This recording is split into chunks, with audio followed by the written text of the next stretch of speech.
हुजूर जी और बाबा जी की प्यारी साध संगत जी, राधा स्वामी जी। संगत जी, आप तो भलीभांति जानते हैं कि आज सवाल जवाब बाबा जी ने नहीं बल्कि हुजूर महाराज जी ने किए। लेकिन उससे पहले मैं आपसे कुछ बेहद जरूरी बातें साझा करना चाहता हूं। आप सबसे हाथ जोड़कर विनती है कि इस वीडियो को अंत तक जरूर देखें और नीचे कमेंट बॉक्स में राधा स्वामी लिखना ना भूलें। साथ ही कृपया अपने शहर का नाम भी जरूर लिखिएगा ताकि हमें यह मालूम हो सके कि बाबा जी की संगत हमें देश विदेश के किन किन कोनों से देख रही है। संगत जी, सवाल जवाब शुरू करने से पहले मैं बस एक बात कहना चाह रहा हूं। दिल से यही दुआ निकल रही है कि हमारे प्यारे बाबा जी की तबीयत एकदम ठीक रहे। मौजूदा हालात को देखकर मन घबरा सा रहा है। बार बार यही सवाल उठता है कि क्या बाबा जी वाकई में ठीक हैं या नहीं। जरा आप ही सोचिए, वो संत जिन्होंने भारत पाकिस्तान युद्ध के दौरान खुद डेरा संभाला था, संगत को भरोसा दिलाया था, वह अब ना तो भंडारे में आ रहे हैं और ना ही सवाल जवाब में दिख रहे हैं। यहां तक कि कल यानी शनिवार को भी यह सूचना आई है कि ना बाबा जी ना हुजूर जी बल्कि पाठी साहब ही सत्संग करेंगे।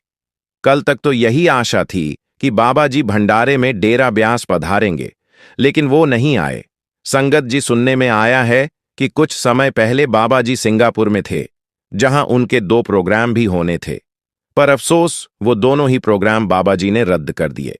मैं यह सब आपसे किसी डर या अफवाह की भावना से नहीं कह रहा हूं, मैं तो बस अपने दिल की बात कह रहा हूं। एक शिष्य होने के नाते, एक प्रेमी आत्मा होने के नाते, अपने सद्गुरु की झलक पाने के लिए, उनकी सूरत देखने के लिए मेरा मन तड़प रहा है। मैं जानता हूं कि मालिक की मर्जी के बिना कुछ भी नहीं होता, लेकिन फिर भी दिल को चैन नहीं है। डेरा परिसर में संगत की संख्या आज बहुत ज्यादा है। हर कोई बस बाबा जी के दर्शन की आस लिए आया है। हालांकि जब हुजूर महाराज जी मंच पर आते हैं तो उनकी रूह में भी बाबा जी की ही झलक नजर आती है। वही रोशनी, वही सुकून। फिर भी ना जाने क्यों बाबा जी की अनुपस्थिति में डेरा अभ्यास अधूरा सा लगता है। खैर संगत जी, मैं अब ज्यादा समय नहीं लूंगा। आइए आज के बेहद खास सवाल जवाब की ओर बढ़ते हैं, जो हुजूर महाराज जी ने संगत के साथ किए। आज हुजूर जी ठीक शाम 5 बजे मंच पर पधारे। उन्होंने अकेले ही दर्शन दिए और संगत से सीधे सवाल जवाब किए। एक लड़की मंच की ओर देख रही थी। उसने हुजूर जी को हाथ जोड़कर राधा स्वामी कहा और फिर हल्के उदास स्वर में बोली, बाबा जी की चेयर खाली पड़ी है, मैं उन्हें बहुत मिस कर रही हूं, पर मैं आपकी आभारी भी हूं कि आप हमारे साथ हैं। हुजूर जी ने उसकी बात सुनकर बेहद नरमी से कहा, मिस तो मैं भी कर रहा हूं। संगत जी, उसे एक पल में पूरा माहौल भावुक हो गया, जैसे हर किसी की आंखें बाबा जी को ढूंढ रही हों और हर दिल बस एक झलक की आस में धड़क रहा हो। इसके बाद एक भाई साहब ने सवाल किया, राधा स्वामी जी, क्या हमें जीवन में जो कुछ भी मिले उसे उसी रूप में स्वीकार कर लेना चाहिए और क्या हर हाल में मुस्कुराते रहना चाहिए? हुजूर जी ने बहुत शांत और कोमल लहजे में जवाब दिया, बेटा, सब हमारे देखने के नजरिए पर निर्भर करता है। इस दुनिया में कोई भी चीज ऐसी नहीं है जिस पर रोया जाए। अगर कुछ ना भी मिले तो भी मुस्कुराते हुए जीते रहना ही समझदारी है। संगत जी, उस उत्तर में एक गहराई थी, एक अपनापन जो हर श्रोता के दिल तक जा पहुंचा। फिर एक और भाई ने बहुत भावुक होकर सवाल किया, हुजूर जी, जब मेरा मन बहुत निराश हो जाता है और ध्यान में पहले जैसी लगन नहीं रह जाती, तब क्या करना चाहिए? हुजूर जी मुस्कुरा उठे और फिर बड़ी ही प्रेम से बोले, बेटा, बस खटखटाते रहो। सिर्फ एक ही रास्ता है, खटखटाना। कोशिश करते रहो, बिना थके, बिना हार माने। हर दिन भजन सिमरन करते रहो और एक दिन वो दरवाजा खुद ब खुद खुल जाएगा। धैर्य ही इस रास्ते की सबसे बड़ी कुंजी है। फिर संगत में बैठी एक बहन ने हुजूर जी से बेहद नम्रता से सवाल किया, हुजूर जी, हम उस मालिक से कैसे जुड़ सकते हैं? हुजूर जी ने उस सवाल को बहुत गंभीरता से सुना, कुछ पल चुप रहे और फिर बहुत ही सधे हुए शब्दों में जवाब दिया, बेटा, जब तक इस दुनिया से तुम्हारा रिश्ता पूरी तरह खत्म नहीं होगा, तब तक उस मालिक से जुड़ना मुमकिन नहीं है।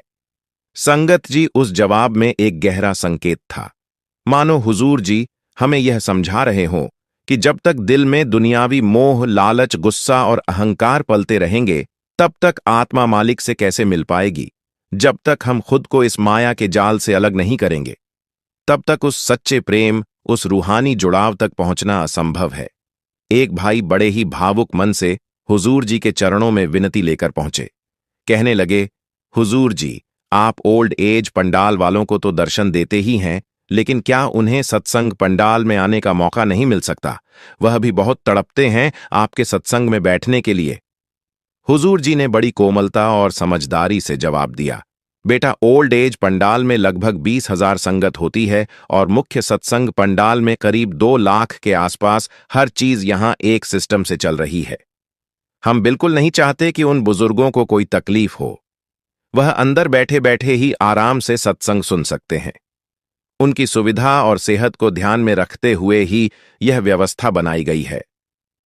संगत जी, हुजूर जी के इन शब्दों में सिर्फ जवाब नहीं बल्कि अपार ममता और ध्यान की झलक भी थी।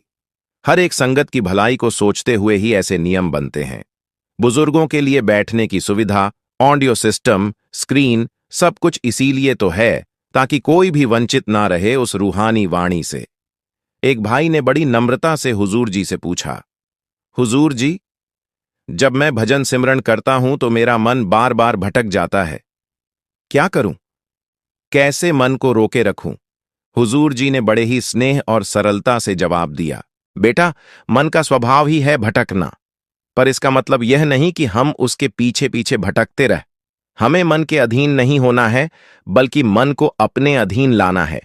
जैसे बच्चा बार बार शरारत करता है, माँ उसे प्यार से, धैर्य से समझाती है, वैसे ही हमें भी अपने मन को प्यार से, बार बार, यह कोई मनगढ़ंत बात नहीं है, यह एकदम सच्ची घटना है। और जब आप इसके पीछे की हकीकत जानेंगे तो आपको भी एहसास होगा कि बाबा जी वास्तव में कौन है, क्योंकि यह बात सिर्फ 50 रुपए की नहीं है। यह बात है उस इंसानियत की, उस सहजता की, उस मालिकियत की जो सिर्फ कुल मालिक में ही हो सकती है। और संगत जी, जैसे जैसे मैं आपको यह घटना सुनाता जा रहा हूं, मेरा मन भीगता जा रहा है, क्योंकि हर बार जब बाबा जी के जीवन से जुड़ी कोई ऐसी बात सामने आती है तो वह सिर झुका देती है, दिल नम कर देती है। अब संगत जी, आगे बढ़ते हैं। आज मैं आपको 2 और सच्चे किस्से सुनाने जा रहा हूं।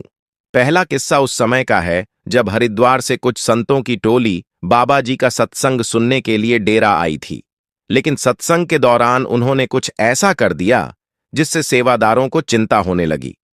क्या हुआ था उस दिन और बाबा जी ने उस स्थिति को कैसे संभाला, यह जानना वाकई दिल छू लेने वाला है। और दूसरा किस्सा उस समय का है जब एक करोड़पति स्त्री डेरा पहुंची और बाबा जी पर यह आरोप लगाने लगी कि उनकी वजह से उसके घर में डाका पड़ गया। अब संगत जी, मैं बात करने जा रहा हूं उस सत्संगी की जिनका नाम था दया कुमार जी। वो दिल्ली के एक बैंक में कैशियर के पद पर कार्यरत थे। जब यह घटना घटी तब उन्हें नामदान लिए लगभग 10-11 साल हो कि चूके थे। दया जी अपने प्रोफेशनल जीवन के साथ साथ एक समर्पित सेवादार भी थे।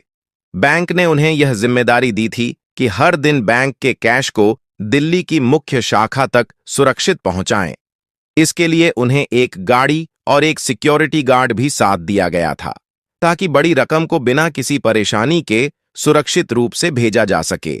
एक दिन जैसे हर रोज होता था, वैसे ही दया कुमार जी बैंक का कैश लेकर मुख्य शाखा की ओर निकले। रास्ते में कनॉट प्लेस आता है और जब उनकी गाड़ी वहां से गुजर रही थी तभी उनकी नजर अचानक एक दूसरी गाड़ी पर पड़ी।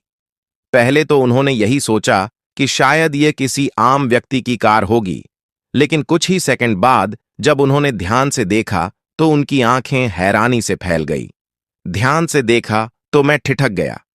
सामने जो गाड़ी खड़ी थी वो हूबहू बाबा जी की लग रही थी। पहले तो मुझे यकीन नहीं हुआ, लेकिन जैसे ही मेरी नजर ड्राइवर पर पड़ी, मैं भीतर तक विश्वास से भर गया कि यह गाड़ी सचमुच बाबा जी की ही है। मेरे दिल में एकदम से दर्शन की इच्छा जाग उठी, लेकिन उसी पल मैंने अपनी ड्यूटी का भी ध्यान किया। मैं बैंक के कैश को मुख्य शाखा ले जा रहा था, साथ में सिक्योरिटी गार्ड भी मौजूद था। ऐसे में मैं कैसे रुकता? फिर मेरे मन में एक तरकीब आई।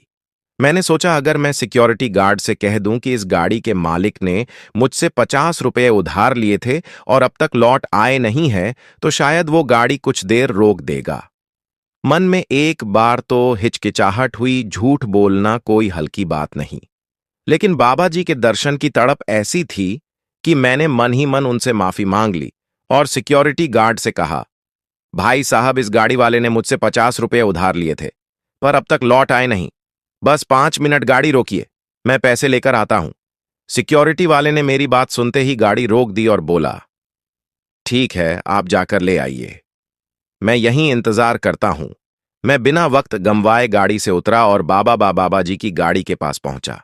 मैंने वहां मौजूद ड्राइवर से पूछा, भाई बाबा जी दिखाई नहीं दे रहे, कहाँ है वो? ड्राइवर बोला, हाँ जी, ये बाबा जी की ही गाड़ी है।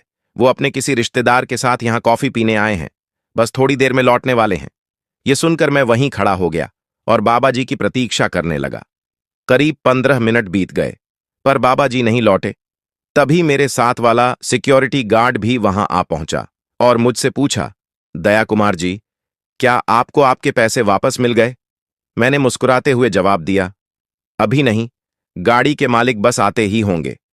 सिक्योरिटी गार्ड थोड़े चिंतित स्वर में बोला, अगर ज्यादा देर हो गई तो हम लेट हो जाएंगे। मैंने हाथ जोड़ते हुए कहा, भाई साहब, बस 5 मिनट और ठहर जाइए। हम दोनों बात कर ही रहे थे कि मेरी नजर सामने से आते हुए बाबा जी पर पड़ी। उन्हें देखकर मेरी आंखें भर आईं। मैंने मन ही मन सोचा, अब तो दर्शन हो गए, अब मैं चल सकता हूं। मैंने गार्ड से कहा, चलो भाई, अब वापस चलते हैं। लेकिन तभी गार्ड ने मुझे टोका, अरे, आपने अपने 50 रुपये तो लिए ही नहीं। मैंने हल्की मुस्कान के साथ कहा, कोई बात नहीं, बाद में देख लूंगा, अभी बस लौटते हैं। उसी पल बाबा जी हमारी ओर बढ़ते हुए बोले, भाई अपने 50 रुपये तो लेते जाओ, जो मैंने तुमसे उधार लिए थे। यह सुनते ही मैं सन्न रह गया। मेरी आंखों से आंसू छलक पड़े। मैं खुद को रोक ना सका और वहीं फूट फूट कर रो पड़ा। साध संगत जी, ये कोई साधारण घटना नहीं थी। यह उन सभी के लिए एक संदेश है जो बाबा जी को सिर्फ एक आम इंसान समझते हैं। बाबा जी सिर्फ हमारे बाहरी कर्म नहीं, हमारे मन की गहराइयों को भी जानते हैं, और यह किसी साधारण इंसान के लिए मुमकिन नहीं। मैंने 50 रुपये वाली बात सिर्फ सिक्योरिटी गार्ड से कही थी, लेकिन बाबा जी ने बिना सुने मेरे मन की बात जान ली। अब इसी रहस्य को और गहराई से समझने के लिए मैं आपको एक और अद्भुत किस्सा सुनाता हूं। उसके बाद बताऊंगा कि हरिद्वार से आए संतों ने ऐसा क्या किया, और फिर उस करोड़पति की कहानी भी सुनाऊंगा जिसने बाबा जी पर इल्जाम लगाया था। तो आइए संगत जी, पहले सुनते हैं एक ऐसा अद्भुत अनुभव जो साफ साबित कर देगा बाबा जी सिर्फ महापुरुष नहीं, बल्कि सचमुच रब का ही रूप है। जहां आमतौर पर छोटे बच्चे खिलौनों में उलझे रहते हैं, वहीं मेरे पड़ोस की एक महिला का 2-3 साल का बेटा हर दिन बाबा जी की तस्वीर के सामने बैठ जाया करता था। और सबसे हैरानी की बात यह थी कि वह बच्चा उस तस्वीर में बाबा जी की दाढ़ी में धीरे धीरे कंघी चलाया करता था, बिल्कुल वैसे जैसे कोई अपने दादाजी की सेवा करता है। उस महिला ने कभी नहीं सोचा था कि यह छोटी सी मासूम आदत किसी बड़े रहस्य की ओर इशारा कर रही है। एक दिन जब वह महिला डेरे सत्संग में गई, तो उसने अपने बेटे को बाल सत्संग पंडाल में बैठा दिया ताकि वह आराम से सत्संग सुन सके। सत्संग समाप्त होने के बाद जब वह बच्चे को लेने पहुंची, तो उसकी आंखें एक पल के लिए ठहर गईं।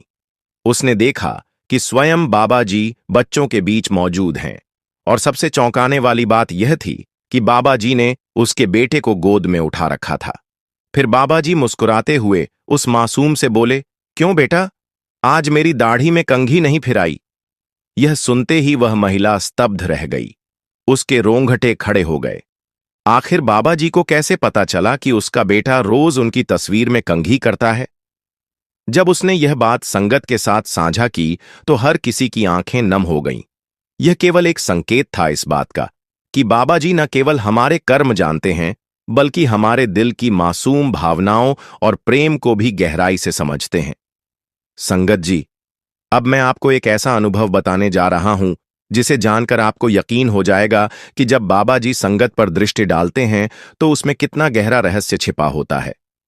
एक बार हरिद्वार से साधुओं का एक समूह डेरे आया। वे बाबा जी का सत्संग सुनना चाहते थे। क्योंकि वे सभी संत महात्मा थे, इसलिए सेवादारों ने उन्हें विशेष सम्मान देते हुए सबसे आगे स्टेज के पास ही बैठा दिया। कुछ ही पलों में सत्संग शुरू हुआ। बाबा जी मंच पर आए और धीरे धीरे उन्होंने संगत पर दृष्टि डालनी शुरू की। जैसे ही उनकी नजर सामने बैठे साधुओं पर पड़ी, वे साधु अचानक खड़े हो गए और बार बार पीछे की ओर देखने लगे। यह देखवादार चौंक गए। उन्होंने आदरपूर्वक साधुओं से अनुरोध किया, कृपया बैठ जाएं, बाबा जी सत्संग में हैं। साधु थोड़ी देर बैठे, पर फिर से वही हरकत दोहराई। अब सेवादार चिंतित हो गए कि कहीं बाबा जी नाराज ना हो जाए। उन्होंने साधुओं को स्पष्ट चेतावनी दी, यदि आप बार बार खड़े होते रहेंगे तो हमें आपको पंडाल से बाहर करना पड़ेगा। फिर भी वे अपनी जगह पर स्थिर नहीं हो सके। सत्संग समाप्त होने के बाद सेवादारों ने साधुओं से सीधे सवाल किया, आप बार बार खड़े होकर पीछे क्या देख रहे थे? आपकी वजह से हमें बहुत कुछ सुनना पड़ा है। साधुओं ने तुरंत हाथ जोड़कर क्षमा मांगी, और जो उत्तर उन्होंने दिया वो सुनकर सुनकर हर कोई अवाक रह गया। उन्होंने कहा, हम यह देख रहे थे कि जब बाबा जी संगत पर दृष्टि डालते हैं तो उनकी दृष्टि कहां तक जाती है। फिर वे बोले, हमें इस बात ने चौंका दिया कि बाबा जी की दृष्टि सिर्फ इंसानों तक सीमित नहीं थी। पंडाल में बैठा हर जीव जंतु, चाहे वह पक्षी हो, कोई कीट हो या कोई अन्य प्राणी, सभी पर बाबा जी की दृष्टि का नूर एक समान पड़ रहा था। उनकी दृष्टि की जो रोशनी थी वह हर एक आंख तक पहुंच रही थी, वह भी बिना किसी भेदभाव के। यह सुनकर सेवादारों को जैसे कोई नया रहस्य जानने को मिला, एक ऐसा चमत्कार जिसकी अनुभूति केवल महसूस की जा सकती है, शब्दों में नहीं समाई जा सकती। साध संगत जी कहा जाता है कि जब बाबा जी अपनी दृष्टि संगत पर डालते हैं तो खंड ब्रह्मांड थम जाते हैं, नवग्रह स्थिर हो जाते हैं, देवी देवता हाथ जोड़कर नतमस्तक हो जाते हैं, पक्षी चुप हो जाते हैं और हवाएं रुक जाती हैं। यह वही क्षण होता है जब समय भी श्रद्धा से सिर झुका देता है। एक ऐसा क्षण होता है जब ऐसा लगता है जैसे पूरी सृष्टि थम सी गई हो और बाबा जी की दया से भरी दृष्टि पंडाल में बैठे हर एक जीव के ऊपर बरस रही हो। आजकल हम में से कई लोग बाबा जी के पीछे भागते हैं, सिर्फ इसलिए कि एक झलक पालें, लेकिन सच कहूं तो ऐसे दर्शनों का कोई खास लाभ नहीं होता। दर्शन का असली फल तभी मिलता है जब हमारी आंखें बाबा जी को निहारे और बाबा जी की नजर सीधे हम पर पड़े। सिर्फ दूर से देखने या उनके पीछे भागने से जो संतोष मिलता है वो महज हमारी तसल्ली का तरीका है। आत्मा की प्यास तो वैसे नहीं बुझती। अब देर ना करते हुए मैं आपको उस करोड़पति इंसान की सच्ची घटना सुनाता हूं जिसने डकैती की घटना के बाद बाबा जी पर ही सवाल उठा दिया था। यह व्यक्ति पहली बार अपनी पत्नी और बच्चों के साथ डेरे में आया था। शुरुआत में उनका मन बस सुबह से शाम तक रुकने का था, लेकिन जैसे ही उन्होंने वहां सेवा करते हुए संगत को शब्द गाते सुना तो उनका मन जैसे कुछ और ही हो गया। सेवा करते करते मैं देख रहा था कैसे यह पूरा परिवार उस माहौल में पूरी तरह खो गया। वो करोड़पति मन ही मन सोचने लगा, जिंदगी में बहुत कुछ पाया है, मैंने धन ऐशो आराम रुतबा, लेकिन जो सुकून यहां मिल रहा है वैसा मैंने पहले कभी महसूस नहीं किया। उसने अपनी पत्नी और बच्चों से कहा, मैं तो सिर्फ कुछ घंटे के लिए आया था, लेकिन अब तो दिल कर रहा है कि आज की रात यहीं बिताऊं। पत्नी और बच्चे भी मान गए। तय हुआ कि रात यहीं डेरे में गुजारी जाएगी। रात को उन्होंने फिर से लंगर घर में सेवा की और जब वापस शेड में लौटे तो देखा कि संगत शब्द गा रही थी। वह भी संगत के साथ बैठ गए और प्रेम पूर्वक बाबा जी और हुजूर महाराज जी की बातों में डूब गए। लेकिन अगली सुबह जब यह परिवार उठा तो एक आदमी दौड़ता हुआ आया। घबराया हुआ बोला, भाई साहब, आपके घर कल रात डाका पड़ गया है। डाकू सब कुछ लूट कर ले गए। ये सुनते ही उस व्यक्ति के पैरों तले जमीन खिसक गई। वह जोर जोर से रोने लगा और संगत में पत्नी से कहने लगा, यह कैसा गुरु है, यह कैसा डेरा है। मैंने यहां आकर सेवा की, भजन किया, शब्द सुने और बदले में मेरा सब कुछ चला गया। अगर मैं कल रात ही घर लौट जाता तो शायद अपने घर और सामान की रक्षा कर सकता था। एक ही पल में उसका विश्वास डगमगा गया। उसे लगा कि यह सब कुछ बाबा जी की वजह से हुआ है और उसने उन्हीं को इस घटना का दोषी मान लिया। पत्नी ने धीरे से उसका हाथ पकड़कर समझाया, आपको बाबा जी से मिलकर अपनी पीड़ा बतानी चाहिए। उनसे पूछिए कि जब हम उनकी शरण में आए थे तो हमारे साथ ऐसा क्यों हुआ, और अगर यह सब उनकी मर्जी से हुआ है तो अब हमारी संभाल भी वहीं करेंगे। पत्नी की बात ने जैसे उसके दिल को छू लिया। उसने किसी तरह बाबा जी से मिलने का समय ले लिया। जब वह अपनी पत्नी के साथ बाबा जी के सामने पहुंचा तो फूट फूट कर रो पड़ा। कपकपाती आवाज में बोला, बाबा जी, हमने डेरे में सेवा की, शब्द सुने, मन से जुड़े, फिर भी सब कुछ लुट गया। अगर हम घर लौट जाते तो शायद यह सब टल सकता था। बाबा जी ने बहुत प्रेम से उस इंसान की ओर देखा और मुस्कुराकर बोले, बेटा, तुम्हारा नुकसान बहुत कम हुआ है। असल में इससे भी बड़ा नुकसान होना था, लेकिन बड़े महाराज जी की मेहर से तुम्हें थोड़ा सा ही झटका लगा। उस आदमी ने चौंकते हुए कहा, बाबा जी, मेरा तो सब कुछ चला गया है और आप कह रहे हैं कि नुकसान कम हुआ है। बाबा जी शांत भाव से बोले, अगर तुम कल रात डेरे में ना रुकते तो डाकू सिर्फ तुम्हारा घर नहीं लूटते, वो तुम्हारी पत्नी और बेटी के साथ गलत काम करते और तुम्हें तुम्हारे पूरे परिवार को जान से मार डालते। बेटा, जो हुआ वो बुरा था, लेकिन जो टल गया वह और भी भयानक था। यह सब बड़े महाराज जी की अपार मेहर से टला है। बाबा जी ने बड़ी ही शांति से कहा, बेटा, क्या तुम्हें पता है कि उन्हीं डाकुओं ने तुम्हारे पड़ोस के घर पर भी धावा बोला था। वहां उन्होंने सिर्फ सामान ही नहीं लूटा, बल्कि पूरे परिवार को बेरहमी से मौत के घाट उतार दिया। मैं स्तब्ध रह गया और मेरी पत्नी की आंखों से आंसू बहने लगे। बाबा जी ने आगे कहा, लेकिन क्योंकि तुमने सेवा की भजन सिमरण किया और मालिक के शब्दों का गुणगान किया, इसीलिए बड़े महाराज जी की कृपा से तुम्हारी रक्षा हो पाई। मैं और मेरी पत्नी दोनों ही बाबा जी के चरणों में सिर झुकाकर फूट फूट कर रो पड़े। उस क्षण मेरी आत्मा भीग गई और मैंने अपने मन में उठे हर एक सवाल के लिए बाबा जी से माफी मांगी। जब हम वापस अपने घर लौटे तो हमें सच्चाई का पता चला। वाकई वही डाकू हमारे पड़ोसी के घर भी गए थे। उन्होंने वहां लूटपाट तो की ही, पर साथ में पूरे परिवार को मार डाला। वहां एक भी प्राणी जीवित नहीं बचा।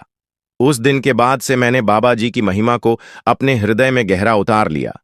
अब मैं हर रोज सिमरन करता हूं, सेवा में भाग लेता हूं और कभी भी बाबा जी के हुक्म पर शक नहीं करता। धीरे धीरे बाबा जी की मेहर से मेरी आर्थिक स्थिति भी फिर से संभलने लगी। घर में फिर से खुशहाली लौट आई। लेकिन अब मेरी प्राथमिकता सिर्फ दुनियावी चीजें नहीं रही। मेरी प्राथमिकता अब मालिक की सेवा और भक्ति है। साध संगत जी, जब हम खुद को गुरु के चरणों में पूरी तरह समर्पित कर देते हैं, तब वह हमारी रक्षा जरूर करते हैं, चाहे कोई भी तूफान क्यों ना आए। अगर हम मालिक की रजा में चलें, तो उनके रहम से सब कुछ संभल जाता है। चलिए, अब अगली साखी की शुरुआत करते हैं। संगत जी, क्या कभी आपके साथ ऐसा हुआ है, आप सच्चे मन से सद्गुरु का नाम लेकर बैठते हैं, पर तभी मन में अजीब अजीब भयाव और भटकाने वाले विचार उमड़ने लगते हैं। कभी अतीत के बुरे अनुभव सामने आने लगते हैं, कभी भविष्य को लेकर डर सताने लगता है, कभी किसी अपने की सेहत को लेकर अनजाने डर या गलत विचार आ जाते हैं, कभी किसी प्रियजन को खो देने की कल्पना बेचैन कर देती है, तो कभी कोई आर्थिक हानि, कोई पुरानी गलती या कोई झगड़े की कड़वी स्मृति फिर से सामने आ जाती है। और जैसे जैसे आप उस विचार से पीछा छुड़ाने की कोशिश करते हैं, वह और ज्यादा ताकत से सामने आता है और अंत में मन भजन में लग ही नहीं पाता। ऐसा लगता है जैसे नाम जपते ही मन और भी गंदा हो गया हो। उस समय डर लगता है, शर्म आती है और मन कहता है, शायद तू नाम जपने के योग्य ही नहीं है। आपके भीतर एक सवाल उठता है, मैं तो भजन कर रहा हूं, फिर मेरे भीतर इतने गंदे विचार क्यों आ रहे हैं? क्या दोष मुझ में ही है? संगत जी, यह सवाल अकेले आपका नहीं है। लाखों साधकों के मन में यही चिंता उठती है और इसी भ्रम के कारण बहुत से लोग सुमिरन को बीच में ही छोड़ देते हैं, जबकि वास्तव में यही वह क्षण होता है जब मन की गहराई से सफाई आरंभ होती है। इस वीडियो में हम आपके साथ कुछ गहरे और प्रभावशाली उपाय साझा करेंगे, जिससे यह बुरे विचार आपकी साधना में बाधा नहीं बनेंगे, बल्कि आपकी राह को और भी साफ करेंगे। और अगर आप हमारे चैनल भजन मार्गम पर नए हैं, तो कृपया सब्सक्राइब करना ना भूलें, ताकि ऐसी आध्यात्मिक और सहायक वीडियो आप तक निरंतर पहुंचती रहे। आइए संगत जी, इस समस्या को गहराई से समझने की कोशिश करते हैं।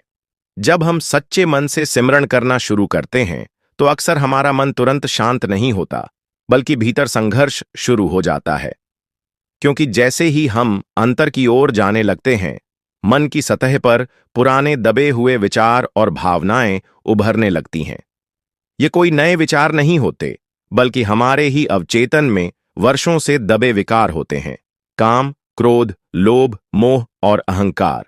जब नाम का अमृत भीतर जाता है तो वह इन छिपे हुए विकारों को बाहर लाने लगता है, ताकि हम उन्हें पहचान सकें, स्वीकार कर सकें और धीरे धीरे उनसे मुक्त हो सके। बाबा जी एक सुंदर उदाहरण देते हैं। यदि एक गंदे तालाब में शुद्ध जल डाला जाए तो नीचे जमी हुई कीचड़ ऊपर तैरने लगती है। ठीक वैसे ही जब हम नाम जपते हैं तो मन के भीतर की सारी गंदगी सतह पर आने लगती है, ताकि वह साफ हो सके।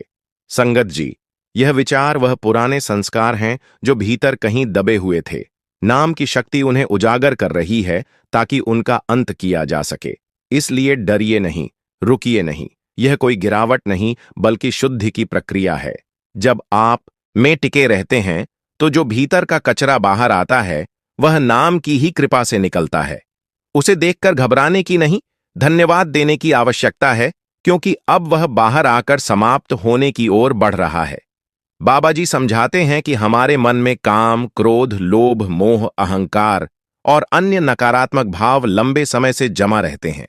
जब तक यह मन में है तब तक शुद्धि और आत्मिक शांति संभव नहीं। भजन सुमिरन करने से यह सारी अशुद्धियां बाहर आने लगती हैं। इसलिए जब भी ऐसे विचार आए, डरे नहीं, विचलित ना हो, बल्कि इसे आत्मिक सफाई का संकेत समझें। श्री रामचरितमानस में लिखा हुआ है, निर्मल मन जन सो मोहि पावा, मोहि कपट छल छिद्र न भावा। अर्थात जो व्यक्ति निर्मल मन का होता है वही प्रभु को प्राप्त करता है। प्रभु को छल कपट और नकारात्मकता पसंद नहीं। इसलिए जब भी भजन सुमिरन करते समय मन में गलत विचार आए तो घबराएं नहीं, उन विचारों पर ध्यान ना दें, उन्हें आते जाते देखें, लेकिन उलझे नहीं। संगत जी, बाबा जी हमें बहुत सुंदर बात समझाते हैं। हमारा मन वर्षों नहीं बल्कि जन्मों जन्मों से वासना, लोभ, मोह, क्रोध जैसे विकारों से भरा हुआ है। जब हम नाम जपते हैं तो जैसे कोई प्रकाश भीतर जाता है और अंधकार को उजागर करने लगता है, तब वह सारी धूल मिट्टी जो हमने कभी अनुभव भी नहीं की थी सतह पर आ जाती है। हमारे अंतर में अनगिनत जन्मों की स्मृतियां, इच्छाएं और दबे हुए भाव छिपे होते हैं। जब हम नाम का जाप करते हैं, वह शक्ति बनकर उन सबको बाहर लाने का काम करता है, ताकि वे समाप्त हो सके। बाबा जी कहते हैं, इस आत्मा पर इतने जन्मों की मैल जमीन है, उसे साफ होने में समय लगेगा। लेकिन कई साधक इस प्रक्रिया से डर जाते हैं। उन्हें लगता है कि नाम जपने से तो उल्टा मन और परेशान हो गया। कुछ तो इसलिए सिमन से ही दूरी बना लेते हैं, क्योंकि उन्हें लगता है मेरे साथ तो कुछ हो ही नहीं रहा। संगत जी जरा सोचिए, जब कोई पहली बार जिम जाता है तो क्या 2 दिन में बॉडी बन जाती है? अगर कोई बोले मैंने 2 दिन जिम किया लेकिन बॉडी नहीं बनी, अब मैं छोड़ देता हूं, तो क्या वह कभी परिणाम पा सकेगा? नहीं। संगत जी, बॉडी बनती है लगातार अभ्यास से, रोज की मेहनत से। जो व्यक्ति धैर्य रखता है, निरंतर लगा रहता है, वही कुछ महीनों बाद अपने भीतर और अपने शरीर में परिवर्तन देखता है, और फिर वही व्यक्ति दूसरों को भी यही सलाह देता है। कंसिस्टेंसी सी ही सब कुछ है। अगर कोई एक दिन जिम जाए और 2 दिन छोड़ दे तो हर बार उसे वहीं से शुरू करना पड़ेगा जहां से वह चला था। ठीक वैसे ही सुमिरन की यात्रा भी निरंतरता मांगती है। पुराने विचारों का आना साधना की शुरुआत का हिस्सा है। जैसे जैसे हम आगे बढ़ते हैं, हम अनुभव करने लगते हैं कि वही विचार अब हमें उतना नहीं सताते। धीरे धीरे उनका प्रभाव कम हो जाता है। यह कोई दोष नहीं है, यह प्रगति की शुरुआत है। जो साधक निराश होकर बीच में सुमिरन छोड़ देते हैं, वे उस शुद्धि प्रक्रिया को अधूरा छोड़ देते हैं। बाबा जी समझाते हैं, सुमिरन जब मन की गहराइयों में उतरता है तो वर्षों से दबे विकार बाहर आने लगते हैं, ताकि वे दूर किए जा सके। इसलिए संगत जी, जो विचार सिमरन करते समय उठते हैं, वे दोष नहीं बल्कि नाम की कृपा और भीतर हो रही सफाई का संकेत है। डरिए मत, रुके मत, बस प्रेम से, धैर्य से लगे रहिए। मंजिल बहुत सुंदर है। संगत जी, एक बहन जी सत्संग में आई और बड़े दुहांक के साथ बाबा जी से पूछने लगी, बाबा जी, मैं जब नाम जपने बैठती हूं तो मन में बहुत गंदे और अवांछित विचार आते हैं। मुझे तो डर लगने लगा है। ऐसा लगता है जैसे नाम जपने से कुछ भी अच्छा नहीं हो रहा। बाबा जी ने गहरी मुस्कान के साथ उनका उत्तर दिया, बेटा, यह बिल्कुल सामान्य है। जब तक मन की गंदगी बाहर नहीं आएगी तब तक शुद्धि नहीं हो सकती। यही नाम की कृपा है कि वह सारी गंदगी बाहर आ रही है। यह एक स्वाभाविक प्रक्रिया है। तुम्हें डरने की जरूरत नहीं है। बस टिके रहो और देखना, एक दिन वही मन तुम्हारी रूह का साथी बन जाएगा। संगत जी मन को निर्मल कैसे करें? बाबा जी समझाते हैं कि भजन सुमिरन मन को शुद्ध करने का सबसे प्रभावी साधन है। जब आप सच्चे हृदय से भजन सुमिरन करना शुरू करेंगे तो मन में दबे हुए सभी विचार, अच्छे और बुरे, प्रकट होने लगेंगे। यह आवश्यक नहीं कि केवल नकारात्मक विचार ही सामने आए। यदि मन में शुभ संस्कार भरे हैं तो वे भी जागृत होंगे। जो सकारात्मक विचार आए उन्हें स्वीकार करें, लेकिन नकारात्मक या धर्म विरुद्ध विचारों को ना तो महत्व दें, ना ही उनसे घृणा करें, ना उन्हें अच्छा माने ना बुरा, बस उन्हें तटस्थ भाव से जाने दें। ऐसा करने से वे स्वतः ही समाप्त हो जाएंगे। बाबा जी समझाते हैं कि इसे मोबाइल के डिलीट सिस्टम से समझें। जब आप किसी फाइल को डिलीट करने जाते हैं तो वह पहले स्क्रीन पर दिखाई देती है, फिर जब आप डिलीट का बटन दबाते हैं तो वह हट जाती है। उसी तरह जब आप भजन सुमिरन करते हैं तो आपके मन की पुरानी स्मृतियां और विचार पहले उभर कर सामने आते हैं। अगर आप उन पर ध्यान नहीं देंगे और सुमिरन में लगे रहेंगे तो वे धीरे धीरे मिट जाएंगे। अगर हम बुरे विचारों पर प्रतिक्रिया देने लगे, उन्हें गलत मानकर परेशान हो या उनसे चिढ़ जाए तो वे और मजबूत हो जाएंगे।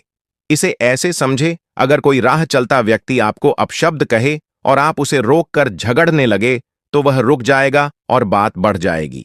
लेकिन यदि आप उसकी बात पर ध्यान न दें तो वह खुद ही आगे बढ़ जाएगा। ठीक इसी तरह मन में जो भी विचार आए उन्हें बिना राग द्वेष के आने और जाने दें। आप बस भजन सुमिरन करते रहें। धीरे धीरे मन का सारा कचरा बाहर निकल जाएगा और आपका चित्त निर्मल होता जाएगा। संगत जी, विचार मन में क्यों टिक जाते हैं? विचार इसलिए मन में ठहर जाते हैं क्योंकि हम अनजाने में उन्हें अपनी चेतना का हिस्सा बना लेते हैं। वास्तव में विचारों की कोई स्वतंत्र शक्ति नहीं होती, लेकिन जब हम उन्हें पसंद, राग या नापसंद द्वेष करते हैं तो वे और अधिक प्रभावी हो जाते हैं। राग का अर्थ है किसी सुखद अनुभव में उलझ जाना और उसे बार बार दोहराने की इच्छा करना, जबकि द्वेष का अर्थ है किसी अप्रिय घटना से बचने या उसे दबाने की चेष्टा करना। जब हम भजन सिमन में बैठते हैं तो मन बड़ी चतुराई से हमें भूतकाल की सुखद या कष्टदायक घटनाओं की ओर खींचने लगता है।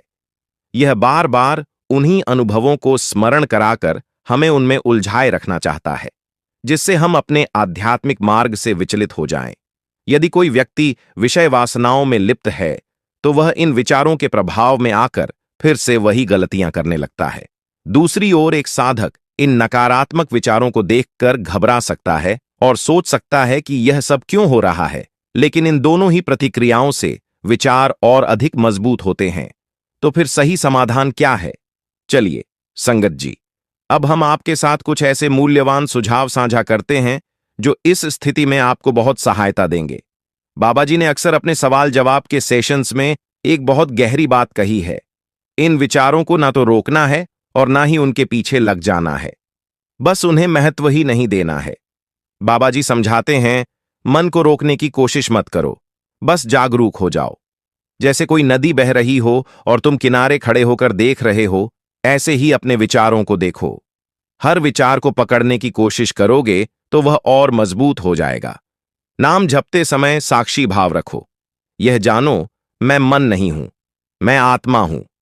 जब गंदे या विचलित करने वाले विचार आए, घबराइए मत। उस क्षण एक गहरा श्वास लीजिए और अपने गुरु से प्रेम पूर्वक प्रार्थना कीजिए। हे मालिक, यह मेरे मन का विकार है, मेरी आत्मा तो शुद्ध है, मुझे इसे पार करने की शक्ति दो। संगत जी, विचारों से लड़ना नहीं है, बस देखिए कि विचार आ रहे हैं और फिर शब्द में लौट आइए। साक्षी भाव ही आपकी रक्षा करेगा।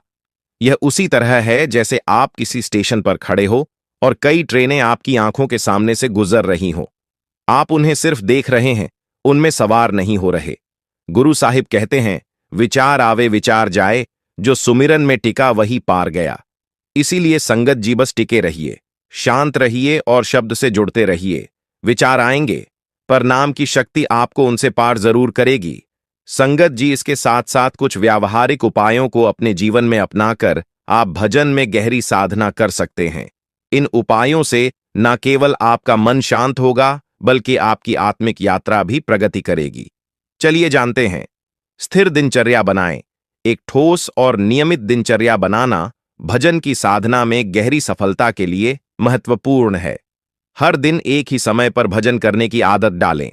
यदि शुरुआत में आपके पास समय कम हो तो 15 मिनट का समय भी पर्याप्त हो सकता है। महत्वपूर्ण बात यह है कि आप रोज उसी समय और स्थान पर बैठे। जब आप नियमित रूप से एक निश्चित समय पर भजन करते हैं तो मन को उस समय और स्थान से जुड़ी एक आदत हो जाती है, जिससे वह सहज रूप से भजन में सम्मिलित हो जाता है। यह स्थिरता आपके मन को स्थिर करती है और अभ्यास के साथ भजन की साधना में एक गहरी समझ और संतुलन आता है। ध्यानपूर्वक शुरुआत करें। भजन से पहले अपनी स्थिति को शांति में लाने के लिए 5 मिनट तक आंखें बंद करें और गहरी श्वासों पर ध्यान केंद्रित करें।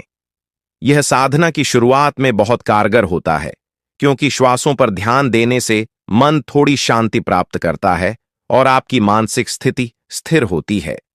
यह अभ्यास मन को वर्तमान में लाता है, जिससे वह विचलित नहीं होता और भजन के दौरान आपके भीतर की यात्रा अधिक गहरी होती है। इस छोटे से कदम से आपके भजन की गुणवत्ता में भी सुधार होगा। सेवा का सहारा लें। भजन और सिमरन के साथ साथ सेवा भी एक महत्वपूर्ण अभ्यास है, जो साधक के मन को नम्र और अहंकार से मुक्त करता है। जब हम सेवा करते हैं तो हमारी आत्मा में विनम्रता और सरलता का संचार होता है। एक विनम्र मन विचारों के शोर से मुक्त होता है, जिससे भजन की स्थिति में गहराई आती है। सेवा से मन की दिशा बदलती है और बाहरी ऊर्जा आपके भीतर की यात्रा को और अधिक सहायक बनती है। सेवा से हमारा ध्यान अपने आप सकारात्मक दिशा में मुड़ता है और यह हमारी साधना को एक नई ऊर्जा प्रदान करता है। बाबा जी ने हमेशा यही सिखाया है कि सेवा और भजन की एकजुटता से हम अपने आत्मिक मार्ग पर मजबूती से चलते हैं। सात्विक जीवन शैली अपनाएं। हमारे शरीर और मन पर हमारे आहार और आचार का गहरा प्रभाव पड़ता है, इसलिए अपनी जीवन शैली में सात्विकता लाना अत्यंत आवश्यक है। हल्का और सात्विक भोजन मन को शुद्ध करता है और विचारों को शांति देता है। संगति और वातावरण का भी गहरा असर हमारी साधना पर होता है। अगर हम अच्छे विचारों, शुद्ध आहार और सही संगति में रहते हैं तो हमारे मन की स्थिति भी शुद्ध रहती है। जैसे शरीर को स्वस्थ रखने के लिए सही आहार जरूरी है, वैसे ही मन को स्वस्थ रखने के लिए सात्विक आहार और वातावरण आवश्यक है। संगत जी, बाबा जी एक बहुत सुंदर बात बताते हैं, कैसे बने अपने मन के स्वामी। वह समझाते हैं, जिस दिन तुम मन के पीछे नहीं बल्कि मन को अपने पीछे चलाना सीख गए, उसी दिन तुमने सच्ची आजादी को छू लिया। मन की हर बात को तुरंत स्वीकार ना करें। सोचे कि जो विचार आ रहे हैं वे शास्त्र और गुरु की दृष्टि से सही है या नहीं। यदि कोई विचार आपको गलत दिशा में ले जा रहा है तो उसे अस्वीकार करें। बार बार इनकार करने से मन की पकड़ स्वतः ही ढीली हो जाएगी। आपके मन में जो विचार आ रहे हैं उनसे घबराएं नहीं। यह केवल निकासी की प्रक्रिया है। जैसे किसी कांटे को निकालने पर भी थोड़ा दर्द होता है, वैसे ही यह विचार निकलते समय परेशान करेंगे। जब आपने सांसारिक विषयों का भोग किया था तब भी यह एक भ्रम था कि इससे सुख मिलेगा, लेकिन दुखालयम अशाश्वतम, यह संसार स्वयं भगवान ने दुखों का घर और अस्थायी बताया है। यहां हर चीज का परिणाम अंत दुखी होगा। यदि ध्यान से देखें तो हर भोग के बाद उसकी चाह और बढ़ जाती है। यह अंतिम चक्र है। समाधान केवल तब मिलेगा जब हमारी वास्तविक चाह पूरी होगी, और यह केवल भगवान के प्रेम में ही संभव है, क्योंकि हम भगवान के अंश हैं और हमारी पूर्ण तृप्ति सिर्फ उन्हीं से हो सकती है, संसार से नहीं। मन में आने वाले नकारात्मक विचारों और सांसारिक आकर्षणों का त्याग ही भगवत मार्ग में आगे बढ़ने का उपाय है। त्याग शांति अनंतरम, त्याग से ही शांति प्राप्त होती है और यह शांति स्थायी होती है। जितना त्याग बढ़ेगा उतनी ही शांति गहरी होगी। भजन सिमरण करते रह। यह गंदे विचार और विकार जो आपको परेशान कर रहे हैं वास्तव में आपके भीतर से डिलीट हो रहे हैं। इसलिए आनंदित रह और परेशान ना हो कि यह विचार क्यों आ रहे हैं। यह तो शुद्धिकरण की प्रक्रिया है। जितना अधिक आप भजन सिमरण करेंगे उतना ही मन निर्मल और शांत होता जाएगा। प्यारी साध संगत जी, मन को निर्मल और शांत बनाने का एकमात्र उपाय भजन सिमरण ही है।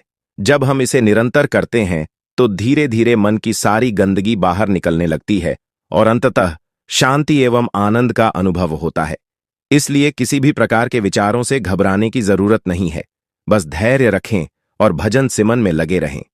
संगत जी, अब आइए समझते हैं अपने भजन में गहराई कैसे लाएं। भजन कोई साधारण अभ्यास नहीं, यह आत्मा की पुकार है। और जब मन वातावरण दोनों तैयार हो तो नाम की मिठास भीतर उतरने लगती है। संगत जी, भजन में गहराई और सच्ची संतुष्टि पाने के लिए कुछ महत्वपूर्ण बातें हैं जिन्हें हमें ध्यान में रखना चाहिए। जब हम इन बातों को पूरी ईमानदारी और ध्यान से अपनाते हैं तो भजन की साधना न केवल आसान होती है बल्कि अधिक प्रभावी और लाभकारी भी होती है। आइए इन बातों को विस्तार से समझते हैं। एक शांत मन से शुरुआत करें।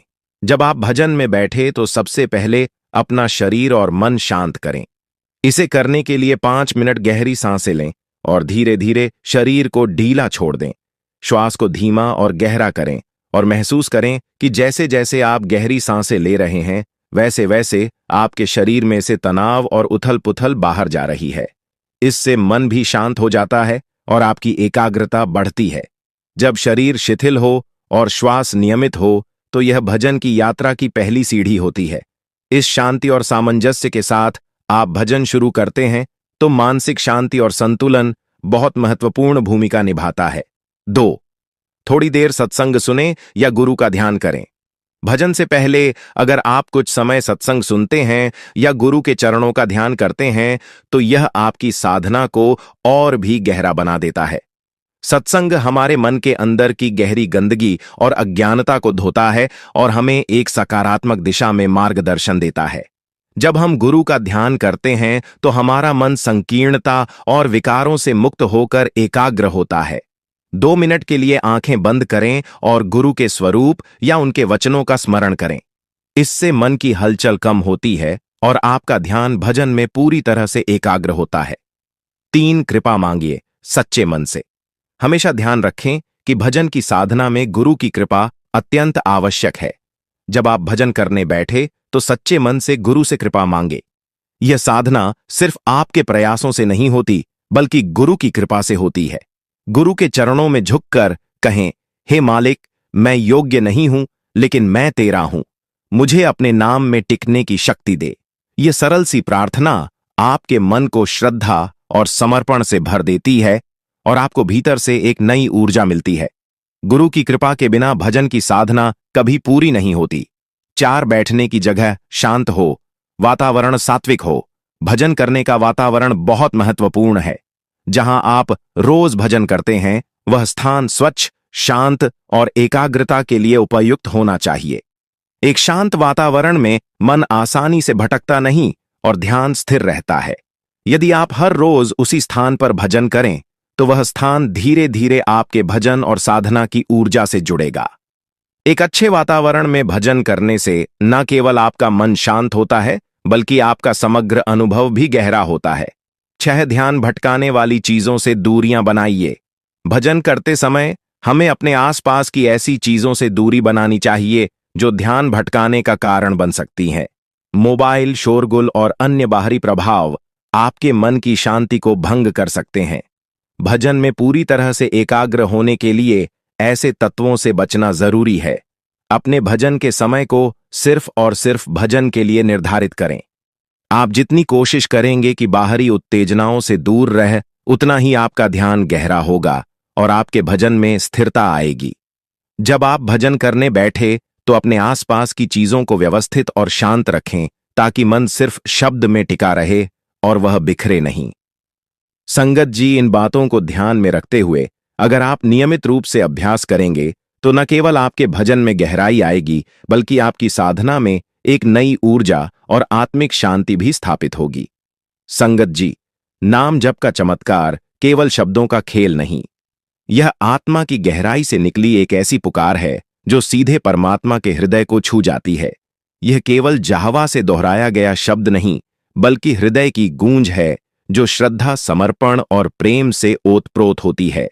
जब कोई साधक अपने संपूर्ण अस्तित्व से बिना किसी दिखावे केवल प्रेम में डूबकर प्रभु को पुकारता है तब ईश्वर को बंधन में बांधने वाली डोरी नाम ही बनती है। संत नामदेव जी की कहानी इस सच्चाई को गहराई से उजागर करती है कि जब भक्ति सच्ची हो, प्रेम और श्रद्धा असीम हो, तो भगवान स्वयं भक्त के पास आकर दर्शन देते हैं। संत नामदेव जी महाराष्ट्र के संत परंपरा के अमूल्य रत्न थे, जिनका समस्त जीवन विट्ठल नाम की डोरी में बंधा हुआ था। वे किसी विशेष जाति, योग बल या धार्मिक कर्मकांड के कारण नहीं, बल्कि केवल नाम, सुमिरन और निष्कलंक प्रेम के कारण विट्ठल को प्रिय हो गए। उनका हृदय इतना कोमल था, इतना शुद्ध कि हर जीव में उन्हें विट्ठल ही नजर आते थे। एक दिन वह पंढरपुर मंदिर में गए, जहां उन्होंने प्रेम पूर्वक प्रभु के नाम का कीर्तन किया। लेकिन वहां उपस्थित कुछ पंडितों को यह स्वीकार नहीं था कि एक दर्जी जाति का व्यक्ति प्रभु के सामने भक्ति करे। उन्होंने नामदेव जी को मंदिर से बाहर निकाल दिया। संत नामदेव जी को ठेस पहुंची, पर क्रोध नहीं आया। उन्होंने मंदिर के पीछे जाकर रोते हुए विट्ठल को पुकारा, हे विट्ठल, क्या तू भी मुझे जाति से देखता है? मैं तो तुझे बस प्रेम से बुला रहा हूं। संगत जी, इस एक पुकार में जितना दर्द था, उतना ही गहरा समर्पण भी था, और प्रभु प्रेम के वश में ही तो होते हैं। विट्ठल भगवान स्वयं मूर्ति से बाहर निकलकर वहां प्रकट हो गए और नामदेव जी को गले लगाकर बोले, बेटा, मैं वहां नहीं जहां अहंकार है, मैं वहीं हूं जहां प्रेम है, जहां सच्चा नाम जप है। जिस स्थान पर यह चमत्कार हुआ, वहां आज भी पछाड़ मंदिर बना है। यह गवाही देता है उस प्रेम की ताकत की, जिसने भगवान को भी स्थान बदलने पर विवश कर दिया। और एक बार जब नामदेव जी भोजन कर रहे थे, एक भूखा कुत्ता आकर उनकी थाली से रोटी का टुकड़ा उठा ले गया। किसी भी सामान्य व्यक्ति का मन क्रोध से भर जाता, लेकिन नामदेव जी ने क्या किया? वह तुरंत उठे और उस कुत्ते के पीछे भागते हुए पुकारने लगे, अरे विट्ठल, इतनी जल्दी क्यों रोटी तो ले गए? कम से कम उस पर मक्खन तो लगा लेने देते। संगत जी, यह कोई साधारण दृष्टिकोण नहीं, यह उस आत्मा की दृष्टि है जिसमें हर जीव में प्रभु बसते हैं। उन्होंने उस कुत्ते में भी प्रभु विट्ठल के दर्शन किए, और वही दर्शन सच्ची भक्ति की पराकाष्ठा है। बाबा जी के वचन है, जब नाम मन में उतरता है तो देखने की दृष्टि बदल जाती है, फिर हर चेहरा प्रभु का रूप लगने लगता है। यही नाम का चमत्कार है। संगत जी, इस कथा से हमें यही समझ में आता है कि नाम जप कोई साधारण अभ्यास नहीं, यह चेतना की दिशा को बदलने वाला, दृष्टि को दिव्य बनाने वाला और हृदय को विशालता से भर देने वाला विज्ञान है। यह मनुष्य को मनुष्यता से उठाकर देवत्व की ओर ले जाता है। अगर हम भी संत नामदेव जी की तरह सच्चे प्रेम, श्रद्धा और समर्पण से नाम जप करें, तो एक दिन हमारे जीवन में भी विट्ठल अवश्य प्रकट होंगे।